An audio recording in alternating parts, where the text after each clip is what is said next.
गांव साखोल में एक युवक ने मामूली कहासुनी के बाद अपने ही दोस्त की हथौड़े से वार कर हत्या कर दी। वारदात को अंजाम देने के बाद आरोपी मौके से फरार हो गया। वारदात की सूचना मिलते ही पुलिस मौके पर पहुंची और मामले की जांच शुरू की।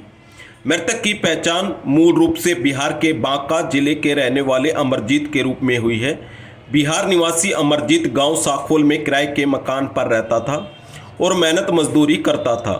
करीब 1.5 महीने पहले ही वह अपने गांव से दीपक नाम के दोस्त को साथ लेकर आया था। उसे फैक्ट्री में नौकरी दिलवाई। इतना ही नहीं, उसे रहने के लिए छत भी दी थी।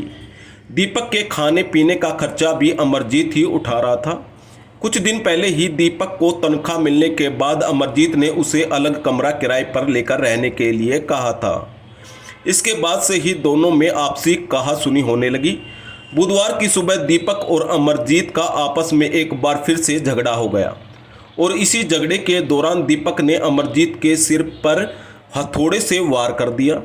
गंभीर अवस्था में अमरजीत को बहादुर के नागरिक अस्पताल में ले जाया गया, जहां से चिकित्सक ने उसे PGIMS रोहतक रेफर कर दिया, मगर परिजन उसे बहादुर के एक निजी अस्पताल में ले गई, जहां उसे मृत घोषित कर दिया। वारदात की सूचना मिलते ही बहादुरगढ़ सेक्टर 6 थाना पुलिस मौके पर पहुंची और मामले की जांच शुरू की। GH बहादुरगढ़ सूचना प्राप्त हुई थी कि अमरजीत आरो साखोल 32-33 साल का युवक जो कि लड़ाई झगड़े में घायल है। इस पर पुलिस भेजे। जब हम यहाँ आए तो इन्होंने रेफ़र कर दिया था। उसकी हालत जो कि थोड़ी सीरियस थी, इन्होंने ब्रह्म शक्ति हॉस्पिटल में रेफ़र कर दिया। वहाँ जाने पर उसकी मृत्यु हो गई। वहाँ उसकी पत्नी से संपर्क किया गया तो उससे पूछताछ की। उसने बताया कि ये टीटी के गांव का लड़का दीपक, जो इन्होंने नौकरी के लिए बुला रखा था, 1.5 महीने यहाँ अपने पास रखते थे। ये उसको खाना वगैरह देते थे और साथ के कमरे में सो जाता था। अब काफ़ी दिन होने के बाद इन्होंने उसको कहा कि आप भाई तू दूसरा कमरा ले ले और इसका खाने पीने का खर्चा कौन देगा।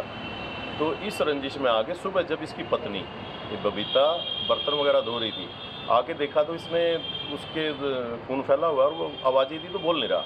ध्यान से देखने पर उसने पता चला उसके सिर में चोट है और पास ही थोड़ा पड़ा हुआ है। तो उसने पड़ोसी वगैरह इकट्ठे किए, एकदम शोर मचाया। तो जब ये बाहर देखा तो वो दीवार कूद के भाग रहा था ये लड़का दीपक, और कह रहा था मैं इसको जिंदा नहीं छोड़ूंगा। तो उसने इसी रंजिश में कि मेरे को ये कह रहे थे अपना दूसरा कोई कमरा वगैरह देख ले, इस रंजिश में थोड़े से उसका मर्डर कर दिया। तो उस पर उन्होंने मुकदमा दर्ज किया। आरोपी की गिरफ्तारी के लिए क्या? आरोपी भाग गया, उसके लिए हम गिरफ्तार करेंगे उसको। अभी इसका पोस्टमार्टम वगैरह करवाने बाद हमारी एक टीम गई हुई है उसको गिरफ्तार करने।